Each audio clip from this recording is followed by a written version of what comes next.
The Charleston Grand Ballroom. 8:47. 300 guests in black tie waited for Marin Holloway to open the annual gala of the Ashford Heritage Trust. Marin strode out from the wing and walked straight into Elias Whitfield, who was carrying a tool case across the hallway. The case dropped. Tools spilled across the marble floor. She stepped closer. "I wasn't aware my gala was open to the help." Pierce Caldwell laughed first. The rest of the room followed. At the far end of the hall, a 4-star general had just walked through the door. His eyes locked onto Elias. 90 minutes earlier, Elias had taken the tuning job through Pellerin Pianos, a small shop on Spring Street in the Cannonboro district of Charleston. It was the 4th such gig that month. Naya was moving up to the advanced piano class at her public school in September, and the lessons cost more than the rent on the workshop's storage room. Elias had not asked his mother for help. He had not asked anyone for help in the 3 years since his wife's funeral. He drove the truck from Cannonboro to the loading bay of the Charleston Grand and signed in at the service desk under the name of the contracting shop.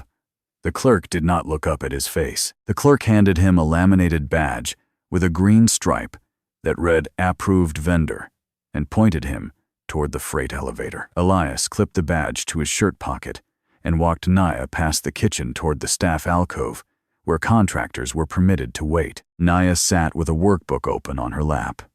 She was not reading it. Her right hand was tracing notes along the edge of the table, a quiet exercise her mother had taught her before the cancer. Camille had been a music teacher at a public elementary school in North Charleston. She had died in the spring of 2023, and Naya had been 4 years old.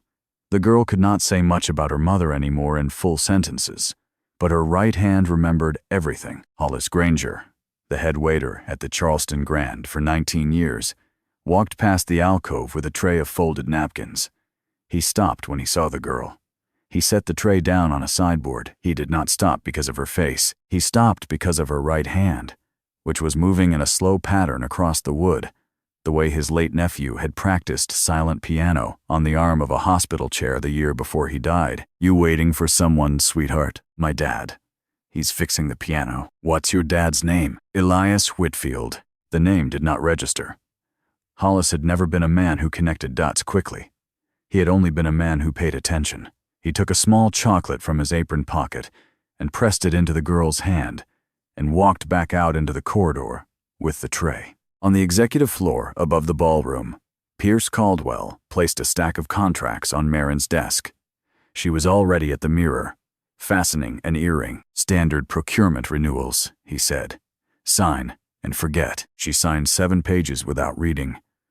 The 4th one was the August trauma kit addendum. Pierce had buried the page in the middle of the stack because he had spent 12 years studying the shape of her attention, and the middle of any stack was where her attention always thinned. Outside the Charleston Grand, in a black sedan parked along Market Street, General Marcus Bellamy ended a call to a number Marin did not recognize. He left a voicemail. "I'll be there at 8:47. Marin listened to it as she walked to the wing. A donor, she assumed. A late one. She did not return the call. There was no time. Then the collision in the hallway. The tools on the marble. 300 eyes turning toward a man she did not know. Elias did not lower his head. He went down on one knee and gathered the wrenches and felt strips back into the case with steady hands. Marin's voice carried over him with the second half of her remark. "I believe the delivery entrance is around the back." The room understood her. Some of it laughed because she was the host, and laughter is how a room follows a host. Some of it laughed because the joke worked in 2 registers, and the second register was the one that mattered. A few people did not laugh. Yvette Carmichael, 61 years old, a black woman seated at the second donor table, set her glass down on the linen and turned her face toward the tall window that looked out onto King Street. She did not look back into the room for some time. Pierce laughed loudest. He laughed first and longest because Pierce had spent 12 years learning what made Marin pivot toward him and away from other people. And a shared laugh at the right moment was the cheapest tool in that kit. From the corner of the staff door, Naya stepped 1 foot into the corridor and saw her father standing alone in a circle of laughter. She did not cry. She did not move. She watched, her right hand stilled against the doorframe for the first time in an hour. Hollis Granger stood 3 paces from Marin, gripping a folded napkin so tightly that his knuckles went white. He had taken 1 half-step forward when his wife's chemotherapy schedule rose in his mind like a tide. The hotel's non-disclosure agreement on staff observation of guests was a clause Hollis had signed every year for 19 years. The insurance was tied to the job. He turned his body a 1/4 degree back toward the kitchen, and inside his chest, something he had not named in those 19 years, moved against the turning. The door at the far end of the ballroom opened in that same second. General Bellamy reached Elias and stopped at a regulation pace. He brought his right hand up to his brow in a slow, formal salute. Lieutenant Colonel Whitfield. The laughter died in stages, the way a wave pulls back from a shore. The room did not yet understand what it was watching, but it understood that something had shifted. Bellamy did not lower his hand. Elias returned the salute, brief and clean. General. Bellamy turned his body a 1/4 toward the crowd, but his eyes stayed on Elias. For those of you who were laughing a moment ago, he said, the man you were laughing at is Lieutenant Colonel Elias Whitfield, United States Army Special Forces, retired. In the autumn of 2017, his team walked into a 72-hour corridor on the Iraq-Syria border to bring out 11 advisors who had been cut off behind enemy lines. I was one of the 11. Pierce Caldwell took a step back toward a column and steadied himself against it. 2 weeks earlier, Bellamy had declined to take a meeting with him at the Pentagon on a separate procurement matter. Pierce understood, in that moment, that the general's presence tonight was not a coincidence. The room had become a trap, and he had laughed first. Marin did not move. She recognized the voice now, from the voicemail she had ignored an hour earlier. She had just publicly mocked the man the general had come to meet. A guest near the back lifted a phone and started recording. Bellamy walked over, slow because of an old injury to his left hip, and placed his palm flat against the camera lens. Tonight is not the news, but 3 other phones had already captured the salute from different angles. Naya stepped fully out of the alcove and walked across the marble to her father. She took his hand. Bellamy knelt down to one knee, slow because of the same hip, and gave the girl the gentlest greeting he had given anyone all month. Hello, miss. Hello. Hollis Granger, from his place at the back of the hall, allowed a single tear to move down his cheek for the first time during a shift in 19 years. No one in his section saw it. He pressed it away with the back of his wrist and lifted the tray of napkins again. Elias picked up his tool case and took Naya's hand. He walked toward the side exit. Hollis was waiting at the door, holding it open. As Elias passed, the 2 men looked at one another for a full breath. Hollis nodded once. Elias returned the nod in the same shape. Neither of them said anything. They were 2 careful men who had not yet been introduced and who would be introduced soon enough. Bellamy crossed the room to where Marin was still standing. He held out a business card. Tomorrow morning, 9 o'clock. My office at Joint Base Charleston. Alone. Mr. Caldwell is not invited. Pierce, hearing his name, set his champagne flute down on the edge of a side table. The flute tipped, and the stem cracked against the wood. Wine spread across the white cloth and dripped onto his polished shoe. He did not look down at it. He looked at the door Elias had just walked through. By midnight, the footage was on social media.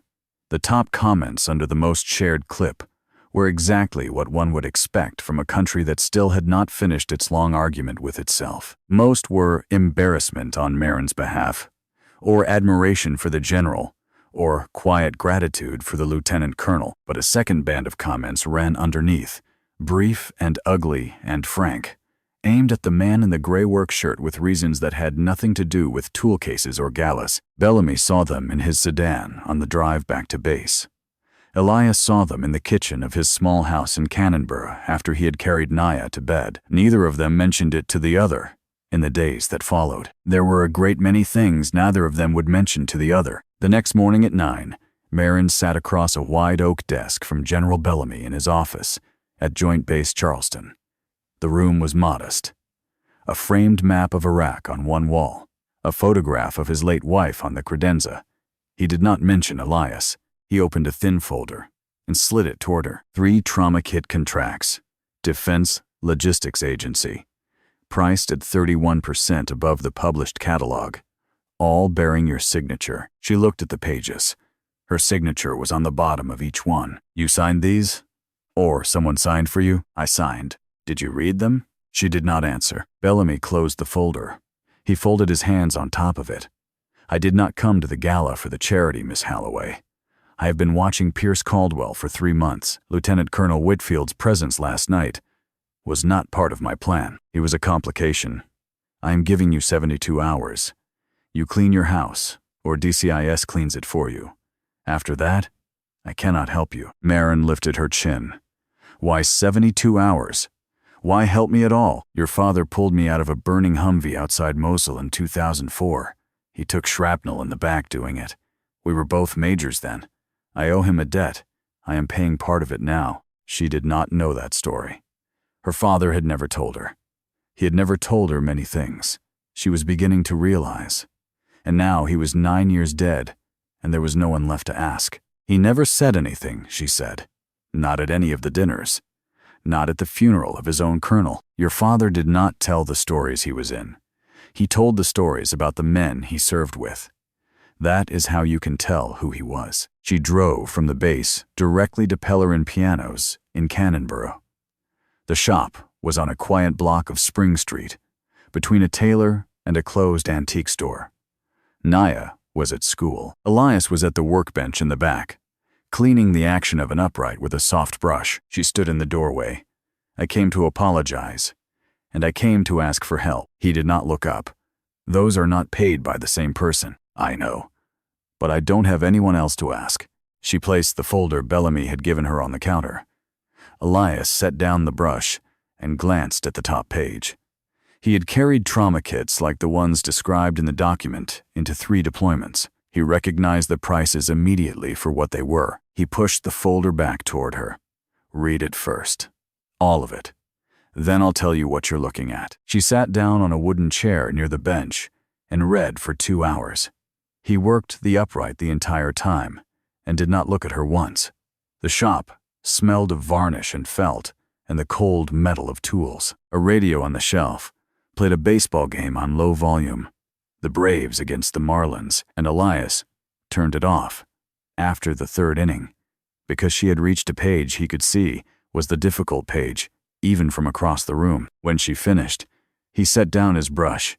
He took a pen and a blank sheet of paper from the drawer and put them on the bench in front of her. Write down 3 people inside your company you trust completely. She picked up the pen. She wrote 1 name, her father's. Then she stopped.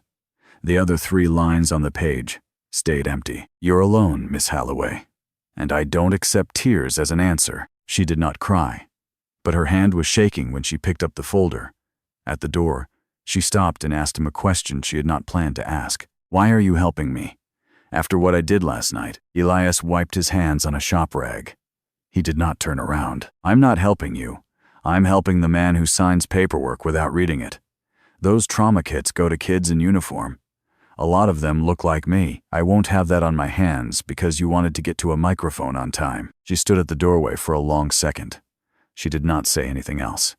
She walked to her car and sat behind the wheel for 10 minutes before she started the engine. That evening, Marin drove home to her townhouse in Harleston Village and logged into the company accounting server using a legacy credential her father had set up in 2013, a credential Pierce did not know was still active. She found the August file. Someone had accessed it 3 days before the gala, from an IP address that did not belong to any company device. She traced the IP. A coffee shop in Mount Pleasant. Pierce had been in a meeting in downtown Charleston that day, with 2 members of the board, in a conference room that had no exterior windows. It was someone else. She sat at her kitchen counter and looked at the screen until the screen went dark on its own. Then, she touched the trackpad, and the screen came back, and the IP address was still there, and the timestamp was still there, and she understood that the inside of her own company had been a stranger's house for longer than she had imagined. She called Elias at the workshop number. I need the name of an investigator you trust. He gave her the number of Della Ainsworth, a retired Army Criminal Investigation Division warrant officer who now worked private contracts out of an office above a coffee roaster in West Ashley. Della worked for 24 hours straight. The name she came back with was Janelle Ridgely, a mid-level defense broker out of Mount Pleasant, who had done occasional contract work with Pierce for the past 4 years. Della had pulled 3 months of Janelle's badge entries, parking receipts, and phone metadata. The pattern told a clear story. Della arranged a meeting between Janelle and a fake buyer at a coffee shop on King Street, 2 blocks from the river. Janelle believed she was meeting a fresh client interested in routing a defense contract through her firm. Elias and Della took a table at the back of the shop. Maren sat 2 tables over in a wool cap pulled low and a pair of reading glasses she did not need. The fake buyer, played by a former associate of Della from her SID days, drew Janelle out gently over 2 cups of coffee. After 30 minutes, Janelle said the sentence Della had been waiting for. "I impersonate Holloway because she owes me half a life. Her father took everything from mine." The digital recorder under the table caught every word. Maren did not move. She set her cup down on the saucer, stood up, and walked out into the wind on King Street. Elias followed her at a distance. She had stopped 2 storefronts down and was leaning against the brick wall of a closed bookstore. She did not look at him when he reached her. "Did you know? Della only gave me a name. Nothing about the family. I did not know. I have a cousin. I am 34 years old, and I have a cousin I never knew about." Della had pulled the family record from the South Carolina probate court that morning and gave Maren the rest of it that night over the phone. The 2 brothers had quarreled bitterly over the estate in 1994 when their own father died. The younger brother, Janelle's father, had been cut out of the trust entirely.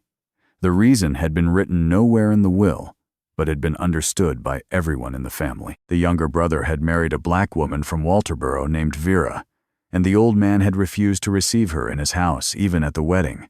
Janelle was their daughter. She had grown up watching her mother work 2 shifts at a hospital laundry, while the Holloway name appeared in defense industry magazines on the rack near the cashier. Maren sat in her car along the seawall on Murray Boulevard for a long time that night and watched the lights of the harbor. The thing she had performed publicly on the marble floor of the Charleston Grand was the same thing that had broken her own family in half before she had been born. She had not known. She had also not asked. There was a difference between the 2, and she was beginning to understand which one was hers. She drove home and sat in her father's old study and pulled 3 boxes of papers down from the top shelf of the closet. She found her uncle's name in 2 of them, and handwritten notes on the margins of estate documents. She found the name Vera once, in a single line, written in her grandfather's hand, with 2 words after it that she did not read aloud and did not write down and did not let her eyes rest on for more than a second. She put the boxes back on the shelf and turned off the light. The next morning, Lorraine Whitfield called Elias from her kitchen in Orangeburg. She had seen the gala footage on Facebook the night before, sent by a neighbor who had known Camille in college. "You made Camille a promise. You said you would not use the uniform for civilian matters, for anything outside the service." "Mom." Bellamy arrived first. "I did not call him in this time, but if Maren Holloway pulls you any deeper into her company's business, you will have to decide about that promise yourself. Nobody can decide it for you. Not me. Not your daughter." She hung up.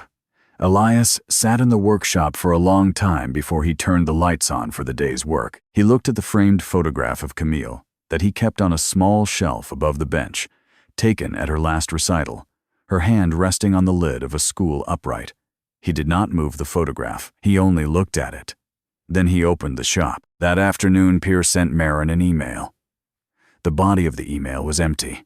There was one attached photograph, Elias walking Naya to the door of her elementary school that morning, taken with a telephoto lens from across the street near the parking lot. Maren forwarded it to Bellamy within 5 minutes. 5 minutes after that, Elias's phone rang at the workshop. "Lieutenant Colonel, I am requesting 2 plainclothes military police around your daughter's school for 72 hours. I am asking your permission first this time. I will not deploy them without it." Elias stood in the workshop in the half-dark. Camille's promise pressed against his ribs like a hand. He thought of Naya in her classroom that morning, drawing a treble clef on the corner of her math worksheet. the way her mother used to draw them on grocery lists. "You have my permission, General." The two plainclothes officers were in position at the corner of Naya's elementary school by the start of the school day. Naya did not see them. She drew a treble clef on the corner of her math worksheet, the way her mother used to draw them on grocery lists, and at 3:30, she walked out of the building, holding her teacher's hand, and her father was waiting for her at the truck. The afternoon was unremarkable. That was the entire point of the 72 hours. Elias understood the cost of an unremarkable afternoon better than most men in the country. He had spent 3 deployments arranging unremarkable afternoons for other people's children. He drove her home the long way, through the side streets, past the Hampton Park playground, where Camille used to read on the bench by the fountain on Sunday afternoons. Naya did not ask him why he was driving the long way. She had a sense for those things. She sat in the back seat with her workbook open on her lap and traced a slow scale along the edge of the page with her finger and hummed the notes under her breath. That evening, Maren drove to the small house in Canberra and knocked on the door because she did not yet have the standing to walk in. Naya opened it. The girl looked up at her without surprise. "Do you play piano?" "I did, when I was very small. Not for many years." Naya took her hand and led her through the front hall into the parlor, where Camille's old upright stood against the wall under a framed sheet of staff paper. The staff paper had been written out in Camille's hand the week before her last hospital admission. Naya placed Maren's right hand on the keys, one finger at a time, and named each note out loud. Maren's first attempt was clumsy. The second was less clumsy. The third was a small triangle of sound that briefly became music. Elias stood in the doorway with a shop rag in his hand and did not step in and did not step back. The light from the parlor lamp caught the side of his face. Maren did not look at him. She kept her eyes on the keys and on the small, steady hand that was guiding her own. After Naya had gone upstairs to brush her teeth, Maren remained on the bench. Elias came in and sat at the other end of it. The instrument was a Steinway upright from the early 1960s, its veneer worn at the corners. He laid one hand flat on the wood. "This was hers," he said. "She taught on it for 10 years. It sounds good. It needs new hammers in the upper register. I keep meaning to do it." He did not look at her. She used to say the keys remember the hands more than the hands remember the keys. She did not know what to say to that. She did not try. She listened to the upstairs water run, and then stop, and then she stood up to leave. The board meeting of the Ashford Heritage Trust convened at 8 the next morning in the conference room on the 26th floor of a tower on Meeting Street. Maren opened the session by introducing her guests, one by one. Lieutenant Colonel Elias Whitfield, in the role of independent advisor. General Marcus Bellamy, in the role of observer. Della Ainsworth, retired Army SID warrant officer. And Janelle Ridgely, who walked in last and sat at the far end of the long table without looking at anyone. Pierce went pale when he saw Janelle. Maren presented the case in order. The August trauma kit file with the inflated pricing, the IP trace from Mount Pleasant, the audio recording from the King Street coffee shop, Hollis Granger's personal logbook from the Charleston Grand, with the entry for a private event in Salon B in March of the previous year, at which a woman had checked in as Maren Halloway, whose voice and walk had been wrong enough for the head waiter to make a private note about it, the photograph of Elias and Naya that Pierce had sent the night before, now logged with timestamps, metadata, and the geolocation of the photographer. Pierce did not curse. He did not raise his voice. He turned to the 3 oldest members of the board, all men who had sat with Maren's father at the Carolina Yacht Club for 30 years, and he made his appeal in the language those men understood. Maren has been under unmanageable strain since the gala. She has brought in a piano tuner with no relevant background to sit at this table and review internal finance. I am asking the board to consider what kind of company we are building if we allow a man whose resume sits outside our world to access materials of this sensitivity. He said it without any of the words that would have gotten him sued. He did not need them. The sentence had 2 registers, and the second register was the one that did the work, the way Maren's sentence in the hallway had done its work 3 weeks earlier. Bellamy answered without raising his voice. He set a single page on the table. Mr. Caldwell, Lieutenant Colonel Whitfield's relevant background includes the Bronze Star with Valor device for the operation in 2017.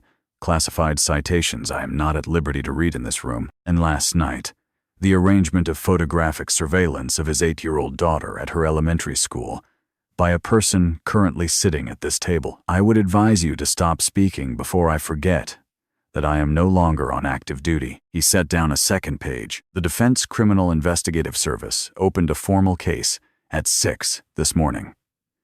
You do not need to answer here. You need a lawyer. One of the 3 oldest board members, a retired admiral named Whitaker, took off his reading glasses and set them on the table with a small, careful click. He had been ready to follow Pierce's appeal the moment it began. He looked at the photograph of Naya on the table, at the timestamp on the corner of the print, and then he looked at the empty chair beside him, where Marin's father used to sit, and his face moved in a way no one in the room had seen it move before. He did not say anything. He turned his hand palm down on the table, a small private gesture that the board secretary recorded as a yes on the motion that had not yet been called. The board voted to remove Pierce from the company, 8-1.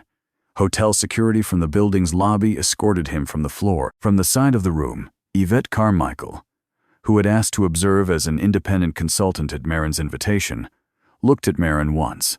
A long, level look, and Marin understood from it that someone had watched the whole thing from outside the family and had not turned her face away. 48 hours later, federal marshals arrested Pierce Caldwell at Charleston International Airport, attempting to board a private charter to the Cayman Islands. $4 million in cash was in 2 leather carry-ons. He was wearing a blue suit and had shaved off his mustache that morning at a hotel near the airport. The motive came out within days.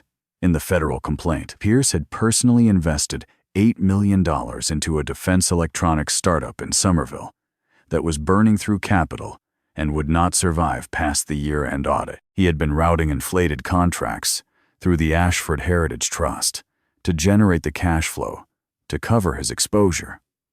3 of the startup's directors were also under investigation. Marin held a brief press conference on the steps of the company tower. She did not hide. She took responsibility for having signed papers she had not read. Then she did something her communications counsel had not approved. She read aloud the sentence she had spoken in the hallway of the Charleston Grand on the night of the gala, exactly as she had said it, and she named the second register the sentence had been delivered in. She did not soften the naming. She stepped down as chief executive and assumed the role of board chair. The new chief executive, brought in on Bellamy's recommendation and on Marin's insistence, was Yvette Carmichael. Yvette had spent 20 years at the Government Accountability Office before retiring the previous spring. 3 years earlier, Pierce had quietly blocked her from a consulting contract with the trust on a written note that used the phrase, cultural fit. Marin had found the note in his files on the second day after his arrest. The call she made to Yvette that evening was the hardest call she had ever made. Yvette listened to the offer without interrupting, and then asked one question. She asked whether Marin had read the August trauma kit file before signing it. Marin said no. Yvette accepted the position on the spot, with one condition. She would not be lectured on cultural fit by anyone in the building. Janelle Ridgely accepted a cooperation agreement with the federal prosecutors and a suspended sentence. Marin personally signed the paperwork, transferring 40% of the original estate to her. Janelle used the money to open a small interior design studio in Savannah. She did not contact the press. Hollis Granger was quietly recognized at Joint Base Charleston by General Bellamy in a private ceremony. His wife was moved on to a veterans dependent insurance program that covered the remainder of her chemotherapy. She entered remission in October. Marin began driving to Pellerin Pianos on Friday afternoons without calling ahead. She read foundation papers in the wooden chair in the corner of the workshop and drank the strong tea Elias made on a hot plate behind the counter. Naya came and went between the workshop and the back storeroom where she kept her school books and a small lamp she had brought from home. April came to Charleston, and the Dogwood along King Street opened in the first warm week. Elias worked 3 days a week at the Pentagon, in a small office in the Inspector General's wing on the second corridor.